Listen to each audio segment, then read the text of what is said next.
মনে হচ্ছে এগুলো বালি, আসলে এগুলো বালি না, এগুলো লবণ। এই পরিমাণে লবণ জাগছে শরীরে, কেন জাগছে আমি জানি না। হচ্ছে একবার পুলিশের হাতে পড়লে কিন্তু কোনো রকম অজুহাতে কাজ হবে না, কোনো রকম মানে তাদেরকে বুঝালেও তারা বুঝবে না। আসসালামু আলাইকুম রহমতুল্লাহ। দর্শক সবাই কেমন আছেন? আমার গো দেশ গো ওয়ার্ল্ড চ্যানেলে সবাইকে স্বাগতম। আজকের ভিডিওটা হতে যাচ্ছে খুব ইন্টারেস্টিং এবং খুব তথ্যবহুল একটা ভিডিও।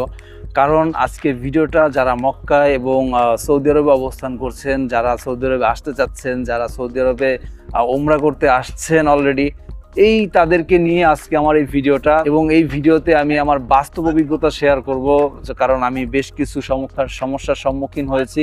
আমি সেই বিষয়গুলো নিয়ে আমি আজকে আপনাদের সঙ্গে কথা বলবো এবং বেশ কিছু তথ্য দেওয়ার চেষ্টা করব।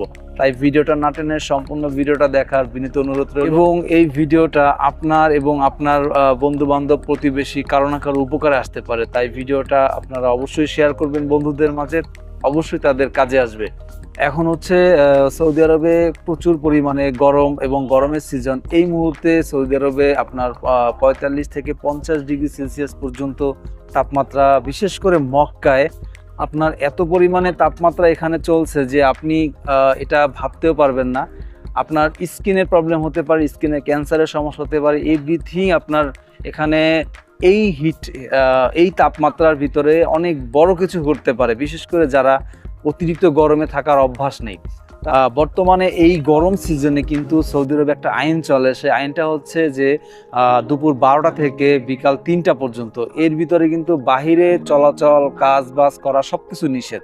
বিশেষ করে যারা কাজ করে, সম্পূর্ণ ধরনের কাজ করা বাহিরে নিষেধ। এটা সৌদি আইন থেকে, সৌদি মন্ত্রণালয় থেকে এটা কিন্তু জারি করা হয়েছে। আপনারা যারা সৌদি আরবে প্রবাসী আছেন, প্রবাসী ভাইরা আছেন, তাদেরকে আপনারা যদি কোনো কোম্পানি বলেও যে তোমরা কাজ করো, আমরা ম্যানেজ করেছি, তাহলে কিন্তু এটা এটা এটা কখনোই সম্ভব না এবং পসিবল না। কারণ আইন, সৌদির আইন সবার জন্য সমান এবং সবার জন্য প্রযোজ্য। আপনাদের যদি কেউ মানে পুলিশ ধরতে পারে এই সিচুয়েশনে কাজ করা অবস্থায়, বিশেষ করে 12টা থেকে 3টা এর ভিতরে, তাহলে কিন্তু অনেক বড় অঙ্কের জরিমানা আপনারা পড়তে পারেন। আর এমনকি আপনার যে কোম্পানি আছে, সেই কোম্পানিও কিন্তু আপনার এই বড় ধরনের একটা জরিমানার সম্মুখীন হবে এবং এটা বাস্তব, এটা চলতেছে। তো এই ক্ষেত্রে আপনারা সতর্ক থাকবেন। বিশেষ করে যারা বাহিরে যাবেন ঘুরতে, বিশেষ করে অনেক প্রবাসী আছেন, অনেক যারা গেস্ট আছে, তারা তাদের ক্ষেত্রে আপনারা অবশ্যই বাইরে ঘুরতে যেতেই পারেন, এটা স্বাভাবিক। কারণ এটা একটা ট্যুরিস্ট এরিয়া, অনেক ট্যুরিস্ট সাইট আছে যেখানে মানুষের পছন্দ, ইসলামের ইতিহাসের অনেক বড় বড় পয়েন্ট আছে। তো আপনারা যদি সেই পয়েন্টগুলোতে যেতে চান, সে প্রবাসী হোক কিংবা অন্য গেস্ট হোক, যেই হোক না কেন, তো আপনারা অবশ্যই কিন্তু 12টা থেকে 3টা পর্যন্ত এর ভিতরে বেরোবেন না, তাহলে আইনি সমস্যা হতে পারে। এমনকি এরিয়াও বন্ধ থাকে, যে এরিয়ায় যাবেন ওই এরিয়াও বন্ধ থাকে। এমনকি হচ্ছে সব থেকে বড় যে প্রবলেম, সেটা হচ্ছে নিজেরা অসুস্থ হয়ে পড়ে যেতে পারেন। তো গাইস, আমি আপনাদেরকে বলবো, আপনাদের যদি একান্ত বাহিরে যাওয়ার প্রয়োজন হয়, তাহলে আপনারা কখন যাবেন এবং সাথে কি কি রাখবেন, কি কি রাখলে আপনারা সেফ থাকবেন, সব এই বিষয়টা আমি এখন বলছি।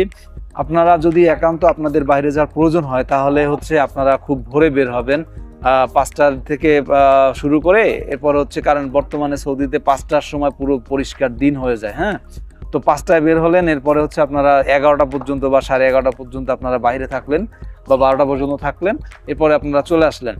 আর এদিকে বিকাল 3টা থেকে শুরু করে রাত 7টা, 8টা, 9টা, 10টা পর্যন্ত আপনারা বাইরে থাকতে পারবেন, তাতে সমস্যা নেই। তাতে আপনাদের নিজেদেরও কোনো শারীরিক সমস্যা হবে না ইনশাল্লাহ, কারণ ওই সময় গরম কিছুটা কম থাকে। তো আপনারা যদি এই মুহূর্তে আপনারা বাইরে গেলে আপনারা কি কি সাথে রাখবেন? আপনারা অবশ্যই আপনাদের সাথে খাবার পানি রাখবেন, পর্যাপ্ত খাবার পানি, এবং হচ্ছে আপনাদের সাথে ওর স্যালাইন রাখবেন। ওর স্যালাইনটা কেন রাখবেন? কারণ আপনারা যখন বাইরে বের হবেন, তখন আপনাদের প্রচুর ঘামবে শরীর, আর এই ঘামার কারণে, এই ঘামের কারণে কিন্তু আপনাদের শরীর থেকে প্রচুর পরিমাণে লবণ বের হবে। শরীরের এই শরীরে লবণের মতো বাজতেছে, মানে বালুর মতো। এই যে আমি ডলা দিচ্ছি, দেখেন দেখা যায় কিনা আমি জানি না। এই যে এখন আমি বুঝতে পারতেছিলাম যে মনে হচ্ছিল কি এগুলো বালি, দেখুন মনে হচ্ছে এগুলো বালি, আসলে এগুলো বালি না, এগুলো লবণ। এই পরিমাণে লবণ জাগছে শরীরে, কেন জাগছে আমি জানি না। এই লবণ বের হওয়ার কারণে কিন্তু শরীরের আপনার প্রচুর দুর্বলতা হয়।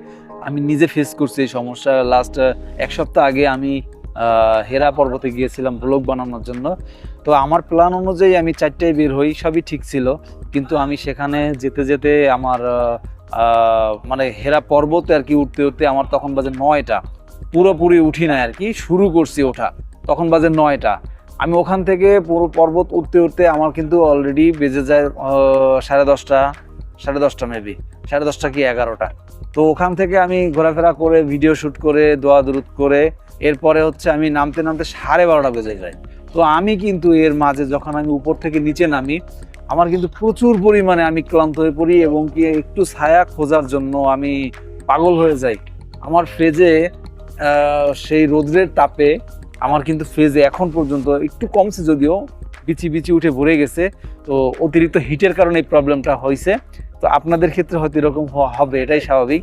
তো আমার ভুল ছিল, আমি কিন্তু সানস্ক্রিন ব্যবহার করি নাই আর সানস্ক্রিন ইউজ করি নাই। আপনারা যখন বাইরে বেরোবেন তখন কিন্তু যাওয়ার 20 মিনিট আগে সানস্ক্রিন লাগিয়ে তারপর হচ্ছে বেরোবেন। আর হচ্ছে প্রচুর পরিমাণে পানি রাখবেন সাথে, এবং ওই যে বললাম স্যালাইনের কথা, স্যালাইন রাখবেন। তো আমি হচ্ছে সবই ঠিক ছিল আমার ক্ষেত্রে, আমি ফেস করছি, এই জন্য আপনাদেরকে জানানোর চেষ্টা করলাম। আপনারা বিষয়গুলো একটু মেনে চলবেন, তাহলে অসুস্থ হবেন না বিশেষ করে। আর একটা বিষয় যে সৌদির যে আইন, জানেন সৌদির আইন সম্পর্কে, এটা খুবই কড়া। এটা হচ্ছে একবার পুলিশের হাতে পড়লে কিন্তু কোনো রকম অজুহাতে কাজ হবে না, কোনো রকম মানে তাদেরকে বুঝালেও তারা বুঝবে না। তো এই হলো বিষয়। যাই হোক, তো ভিডিওটা যদি ভালো লাগে অবশ্যই শেয়ার করবেন। আর হচ্ছে আমার নেক্সট ভিডিও আমি হয়তো ভালো কিছু নিয়ে ইনশাল্লাহ আসবো। সবাই সুস্থ থাকবেন, ভালো থাকবেন এবং আমার জন্য দোয়া করবেন।